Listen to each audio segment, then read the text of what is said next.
Hey everybody, it's Drago from Strong Dragon Training, and today I want to switch over a little bit from all the other concepts of nutrition and what I've been doing so far and share a little bit of a workout video. Well, it's not really a workout video, it's a little superset that I think you guys can incorporate if you ever combine shoulders and arms. All right, now these two exercises I'm about to show you specifically target mostly the rear delts and the triceps, okay? Now, as a rule of thumb, when you hit the deltoids, the shoulder muscles, right in this area, you do have the anterior, posterior, and mid deltoid. However, every time you move your shoulders, whether it's front, side, or back, you don't just activate the front part or the back part or the mid part. They all activate. It's just a little bit more emphasis on the front, back, or mid, depending on how you lift your arm. So when you do reverse flies, like you're about to see in just 1 second, you mostly activate the rear delt or the posterior deltoid. Obviously, you're going to activate your traps and all the other little muscles around the shoulder area, but the main muscle that gets a beating is the rear delt. The other thing is your tricep also gets a beating when you keep your arm nice and straight. So never lock your elbow, but keep it straight. The tricep, on the other hand, is, as you probably know, on the back of your arm and helps you do this. Extend your arm forward. So there's 3 heads, all of them insert at the elbow right here, and when you go up on the origin of each head, they all insert somewhere around the shoulder, right? So the long head of the tricep inserts right in your shoulder blade, so you know where your arm enters your shoulder, right? The ball and joint socket goes in. So in that socket is called the glenoid. Just below that is where the long head of the tricep inserts into your scapula.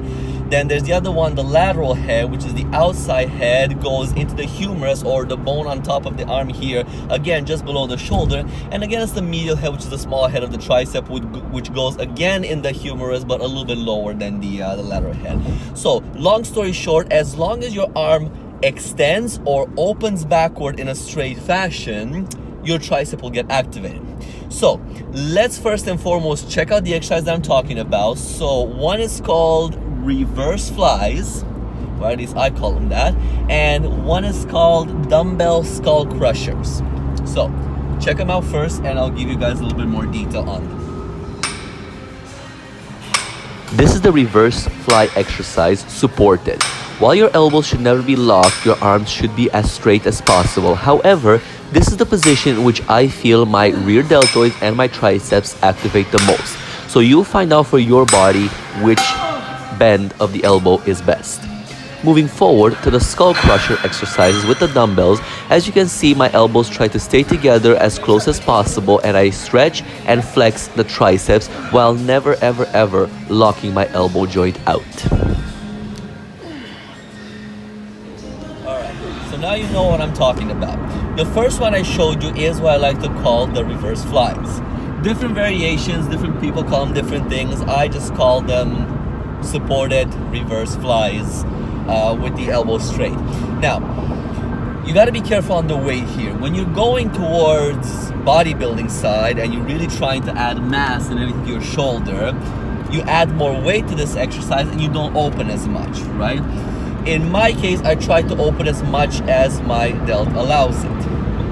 If you're trying to build strength and just form the muscle, shape it, and sculpt it, you want to go a little bit lighter. Keep your arms straight, never locked out, so never ever lock a joint out, but keep it as straight as possible and lift from the shoulder out. So the motion that I'm doing, your whole body is supported, so your lower back or your erectors around your spine don't get activated at all. You're fully supported and you lift from the shoulder. Now, when you do that, as I said, the main beating is in your posterior deltoid. A lot of other muscles activate too, but that's the main beating.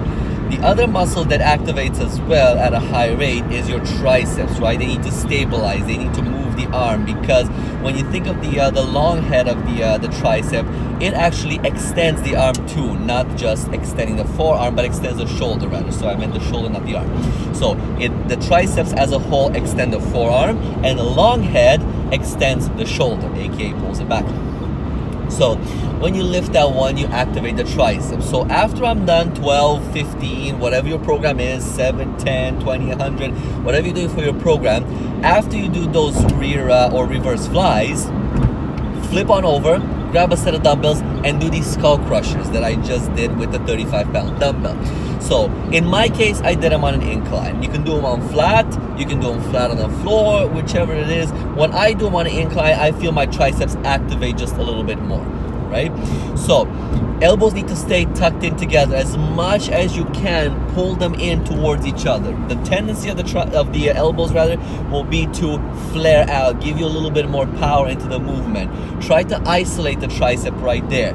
The shoulders, the deltoids, have to activate to stabilize everything, because you see how my arms are essentially almost perpendicular to my body. The shoulder needs to activate in order to keep that in place. The triceps activate to move the arm, to extend the arm back and forth. So not only has your tricep gotten a part beating when you did the reverse flies, but now it's getting a full-on beating doing the other tricep extensions. All right, so go as deep as you can on these skull crushers, and obviously they're called skull crushers, but don't actually crush your skull with them, right? There have been instances in the past when people bump their head with these dumbbells. It hurts, trust me, it hurts. So keep them, estimate. If they're too heavy to control, go a little bit lighter, okay? This is not the exercise where you're trying to show how much you can lift with your triceps, okay? So do a weight that, if you're trying to build muscle, you are able to control it. So yes, it needs to be heavy, but not to the point where you're losing control, especially if you don't have a spotter, right? So keep it under control, keep it right to the side of your head, extend, full stretch and full flex is key with the muscles, okay? I've done videos in the past about partial movements like that, but when you're trying to do a full range of motion, you gotta get the full stretch, you gotta get the full flex. So as you can see on that one, I fully stretch my arms, so I bring it as close as I can next to my ears, and then I extend it as far as I can, but I don't lock the elbow. Now I've had instances in the past where people said, okay, well, even if I lock the elbow in such position, is not a problem to actually pull or damage the elbow joint itself, because the pressure is perpendicular in this case. Well, yes and no. So even though when you lock the elbow out, there's all these little ligaments and tendons and muscles that need to keep that bone into place. So when you have weight, when you have all these different an unstable pull on the joint, right, on the muscle, you are causing damage regardless, okay? So do not go to the extent where you lock it out and then release, lock it out and then release. That is too much tension on ligaments, too much tension on the tendons, too much tension on the muscle. You do not need that on your joints, okay? So extend them, but don't lock them out. Keep it in a nice smooth motion. And going back to basics, these ones, if you're doing, again, if you're trying to build size, go for 7 to 10 and try to get maybe 4 to 5 sets into it. So really burn and kill those triceps and rear delts. If you're trying to get the toning, the lean look and all that, go for higher reps, 15, 20, 25, and then give me maybe 2, 3, 4 sets depending on what your program is, but try to keep them from too much rest in between, okay? Mass build, maybe 45 seconds, 60 seconds roughly. Go to your second set. If you're looking for lean, 30 seconds tops. You're in, you're out, boom, boom, boom, boom. Keep them coming, keep them going. All right? So try these out, guys. Put them in your program. Add it to your arm workouts. See how you feel. Make sure the burn is right in the shoulders, right in the triceps. No joint should be hurting. Your shoulder joint should not be hurting. Your elbow should not be hurting. If it's hurting, something is wrong there. You're doing something wrong. Cut it off altogether. Do not push through a joint pain, okay? If you're not sure what you're doing, ask somebody. Ask anybody at your gym if you're not comfortable. Make sure you don't damage the joint any further, or even if the muscle is pinching, pulling, or anything like that, don't push through. Be safe on the gym floor. Leave the ego lifting at home. Keep yourself healthy. not damaged, right? You don't want to show off how much you do in any case. Okay, so be safe on the gym floor. So I'm hoping that you guys got this video, you got the gist that I'm trying to give you. Incorporate this, like I said, into your workout, and let me know how you felt it. And if you have any questions, by all means, comment on this video, leave me a review. And if you guys have a specific question about how an exercise is done, if you combine it, what you combine it with, again, leave me a comment. I'll get back to you guys in about 24 hours tops. I try to check them every time, every day before I go to bed. I check my message, I check my comments, I try to respond, be on the dot with everything. So leave me a comment, I'll definitely get back to you, good or bad. I will respond to you. And like, subscribe, hit that bell button so you can get more videos like this, because I will be posting more, and I'm gonna try to make it more frequent than I'm doing it so far. So keep it posted, keep it locked, like, subscribe. I'll see you guys on my next video. Bye. Thank you for watching this video. To stay up to date with all of our progress and videos, follow us on Instagram, Facebook, YouTube, and Twitter.